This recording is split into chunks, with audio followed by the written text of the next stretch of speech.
में हम चर्चा कर रहे हैं भारत के एक ऐसे बहुमुखी प्रतिभा के धनी व्यक्ति की, जो न सिर्फ एक महान क्रांतिकारी और स्वतंत्रता सेनानी बल्कि समाज सुधारक, इतिहासकार, राष्ट्रवादी नेता और विचारक भी थे। उन्हें सामान्यतः स्वतंत्र वीर के नाम से जाना जाता है, मगर अफसोस कि उनके व्यक्तित्व में इतनी खूबियों के बावजूद भी राजनीतिक विवादों से उनका गहरा नाता रहा है। जहां एक पक्ष उन्हें राष्ट्र नायक का दर्जा देता है, तो वहीं दूसरा पक्ष उनकी छवि को राष्ट्र विलन का प्रतीक बताता है, उन पर देश के विलन होने का ठिकरा फोड़ता है। अब तक तो आप समझ ही चुके होंगे कि मैं बात कर रही हूँ वीडी सावरकर के संबंध में, जिनका पूरा नाम विनायक दामोदर सावरकर है।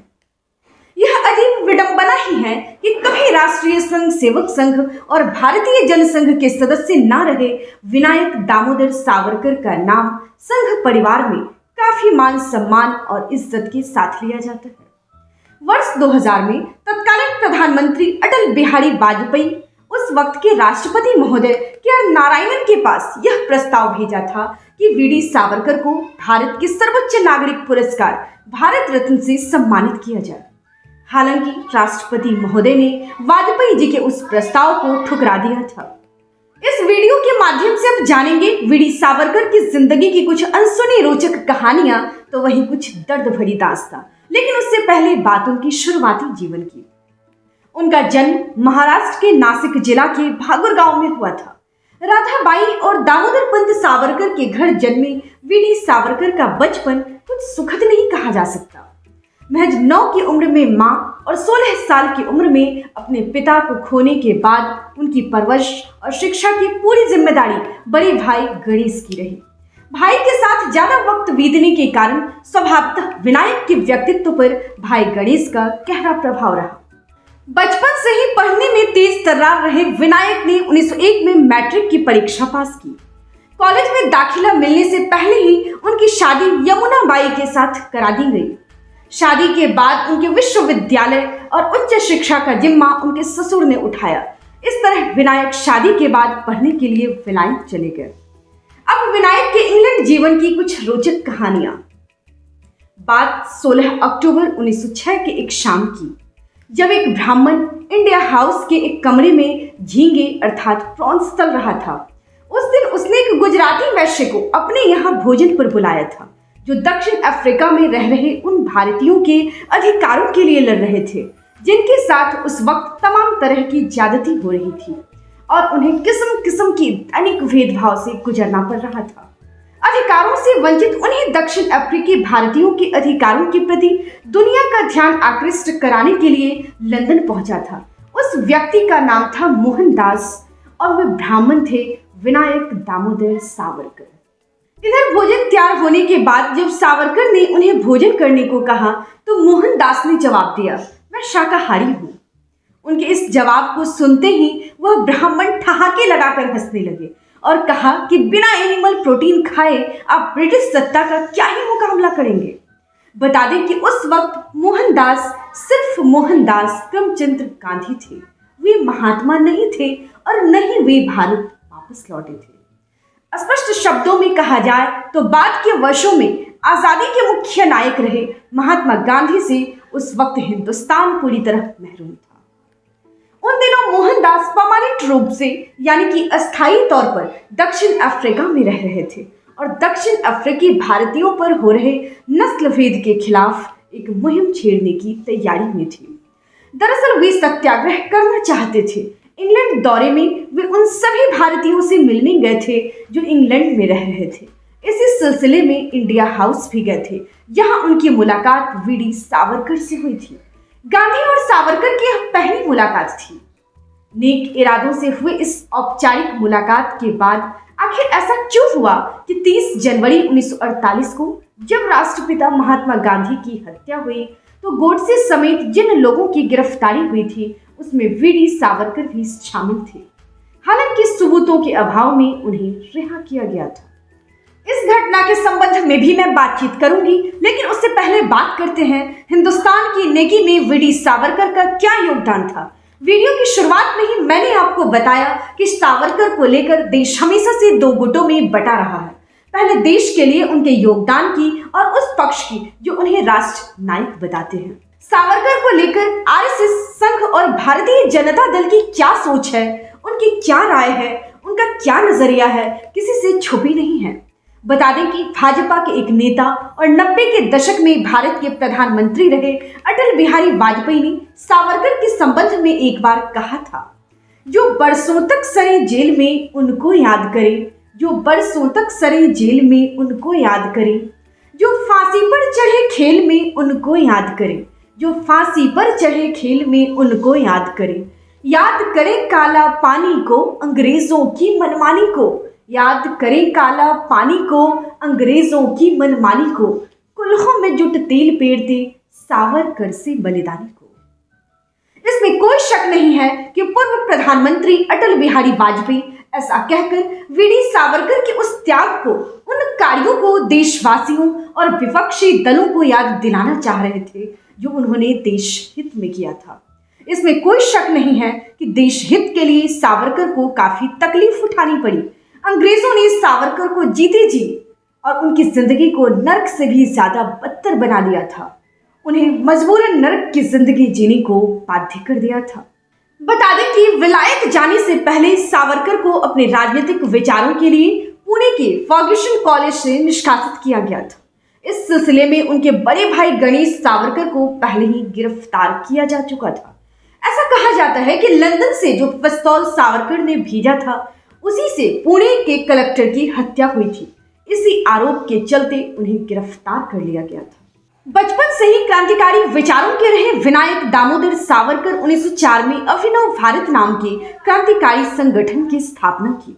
तो वहीं 1905 के बंगाल विभाजन के विरोध में उन्होंने पुणे में विदेशी वस्त्रों की होली जलाई थी और साल 1907 में लंदन स्थित इंडिया हाउस में प्रथम भारतीय स्वतंत्रता संग्राम की जयंती मनाई।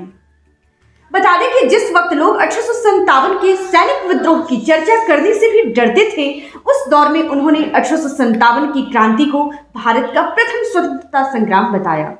सावरकर ने जून 1908 में the Indian war of independence 1857 नाम की किताब तो लिख दी, मगर अंग्रेजों का खौफ ऐसा कि इस किताब के मुद्रण को कोई तैयार न था।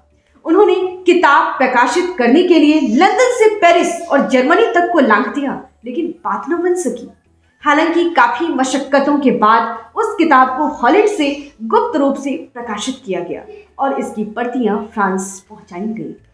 बता दें कि इस पुस्तक के माध्यम से सावरकर 1857 के सिपाही विद्रोह को ब्रिटिश सरकार के खिलाफ स्वतंत्रता की पहली लड़ाई बताने की जहमत उठाने वाले पहले भारतीय थे। उन्होंने मित्र मेला नाम से एक संगठन की स्थापना भी की थी। इस संगठन का काम था लोगों को भारत की पूर्ण राजनीतिक स्वतंत्रता के लिए लड़ने के लिए प्रेरित करना। लंदन में रहते हुए व्यक्तिगत तौर पर उन्होंने छात्रों को स्वतंत्रता के लिए प्रेरित किया और अंग्रेजों के खिलाफ लड़ने के लिए इंडिया सोसाइटी का गठन किया था। वे भारतीय स्वतंत्रता संग्राम में हथियारों के इस्तेमाल का खुलकर समर्थन करते थे। आगे बढ़ने से पहले मैं बताना चाहूंगी काले पानी की सजा क्या होती थी। सुनिए, जिन लोगों को सेलुलर जेल में भेजा जाता था, यानी काले पानी की सजा दी जाती थी, उनसे नारियल का तेल निकालने के लिए कोल्हू चलवाया जाता था, जिसका एक चक्कर लगाने में कई घंटे लग जाते थे। कोल्हू चलाने के दौरान उन्हें न तो बैठना होता था और न ही पानी पीने की इजाजत थी। भीषण गर्मी के दिनों में भी उन्हें सिर्फ 2 बार पानी पीना होता था। कोल्हू चलाने के दौरान कार्य क्षमता बढ़ाने के लिए उन्हें कुनैन पीने को दिया जाता था। इसे पीने के बाद ज्यादातर कैदियों को चक्कर आ जाता था। इस दौरान भी उन्हें न तो बैठने की इजाजत होती थी और अगर चक्कर खाकर कोई कैदी गिर जाए तो उन पर कोड़े बरसाए जाते थे। जिस कमरे में वे रहते थे उसी में उन्हें मलमूत्र त्यागना होता था। इसका कैदियों के स्वास्थ्य पर काफी बुरा प्रभाव पड़ता था। इन दुश्वारियों के बीच सावरकर 10 साल जेल में रहे। ऐसा कहा जाता है कि उस वक्त ऐसा नियम था कि कैदी चाहे तो अपने गुनाह को कबूल कर अंग्रेजों के नाम माफीनामा लिखकर जेल से रिहा हो सकते थे। इसी नियम के तहत सावरकर ने अंग्रेजों को एक माफीनामा लिखा, जिसके बाद उन्हें 2 मई 1921 को जेल से रिहा किया गया। हालांकि इस रिहाई की भरपूर कीमत सावरकर को चुकानी पड़ी। उन पर ताउम्र राजनीतिक बंदिशें लगा दी गई। साथ ही आगामी 16 साल तक के लिए महाराष्ट्र के रत्नागिरी में नजरबंद किए जाने की शर्त रखी गई थी। मजेदार बात यह है कि सेलुलर जेल की 4 दीवारियों के भीतर सजा काट रहे, यानी काले पानी की सजा काट रहे सावरकर उन ज्यादतियों के बीच भी कविताएं लिखा करते थे। कागज कलम के अभाव में वे जेल की दीवारों के सीमेंट को अपने नाखूनों से खोदकर कविता लिखते थे। ऐसा कहा जाता है कि उन्होंने 10,000 कविताओं को जेल की दीवारों पर लिखकर कंठस्थ कर लिया था। और जब वे जेल से बाहर आए तो उन कविताओं का प्रकाशन किया गया, उन कविताओं को प्रकाशित कराया गया। माफीनामे की कीमत पर जब वे जेल से बाहर आए तो हिंदुत्व नाम की पुस्तक भी उन्होंने लिखी और पहली बार हिंदू धर्म पर खुलकर बोला। अंग्रेजों के नाम माफीनामा लिखकर सावरकर जेल से रिहा तो हो गए, लेकिन उनकी क्रांतिकारी छवि पर हमेशा के लिए एक धब्बा लग गया। उनकी क्रांतिकारी छवि कहीं गुम सी हो गई, कहीं खोसी गई। वे काले पानी की आजीवन कारावास की सजा से तो मुक्त हो गए, लेकिन उन पर हमेशा के लिए अंग्रेजों के चाटुकार होने का आरोप लग गया। उस वक्त के राजनीतिक दलों के लोग और आजादी के नायक उन्हें मुसीबत से डरकर भागने वाला भगौरा और ब्रिटिश के आगे घुटने टेकने वाला कायर बताया। यहाँ तक कि आज भी भारत की आधी से अधिक जनता उन्हें गुनहगार मानते हुए यह दलील देती है कि अगर भगत सिंह भी चाहते तो अंग्रेजों से माफी मांगकर अपनी फांसी की सजा को माफ करा सकते थे, लेकिन उन्होंने ऐसा नहीं किया। फिर सावरकर के सामने ऐसी कौन सी मजबूरी थी, उन्हें माफी मांगने की जरूरत क्यों पड़ गई? बता दें कि तब से अब तक उस माफीनामे की वर्णना सिर्फ इसलिए की जाती रही है कि सावरकर के माफीनामे वाले कदम को देश और आजादी के उन तमाम नायकों और स्वतंत्रता सेनानियों की तौहीन समझी जाती है जो भारत माँ के पैरों में पड़ी वेरियों को उखाड़ फेंकने के लिए अपना सब कुछ न्यौछावर करने को तैयार थे। यहाँ तक कि उनके बारे में यह भी कहा जाता है कि जेल से रिहा होने के बाद अंग्रेज उन्हें 60 रुपए की पेंशन दिया करते थे। उनके विरोधियों का कहना है कि अंग्रेज आखिर किस काम के लिए उन्हें ये रुपए देते थे? वे कौन सी ऐसी सेवा करते थे अंग्रेजों की जिसके कारण उन्हें ऐसी स्पेशलिटी दी गई थी? जानकारी के मुताबिक इस तरह की पेंशन पाने वाले सेलुलर जेल के इकलौते कैदी वीर सावरकर थे। इन सभी बातों को, जिसे मैंने अभी आपके सामने रखा, विभिन्न विश्वसनीय साइट और किताबों से इकट्ठा किया गया है। सावरकर को पढ़ने और समझने के बाद मेरी व्यक्तिगत समझ यह कहती है कि वे उन व्यक्तियों में से एक थे जिन्होंने 1857 की क्रांति को भारत का प्रथम स्वतंत्रता संग्राम बताकर क्रांतिकारियों और तत्कालीन भारत की जनता के मन में जोश भर दिया था। बिना निराश हुए कोशिश करते रहने के लिए, अंग्रेजों के चंगुल से आजाद एक खूबसूरत सुबह के सपनों को आंखों में जीवंत बनाए रखने के लिए और मंजिल तक पहुंचे बिना कदम न लड़खड़ाने के लिए। लेकिन सावरकर का माफी मांगना कितना सही था, ये मैं आप सभी श्रोताओं की समझ पर छोड़ती हूँ। सावरकर देश के नायक थे या खलनायक, इस निष्कर्ष पर पहुंचने से पहले खुद को उन हालातों में रखकर देखें और अपने आप से यह सवाल करें कि आप सावरकर की जगह होते तो आपका क्या निर्णय होता, आप क्या फैसला करते? नमस्कार, आप देख रहे थे हिस्टोरिकल कहानी और आपके साथ मैं सुप्रिया।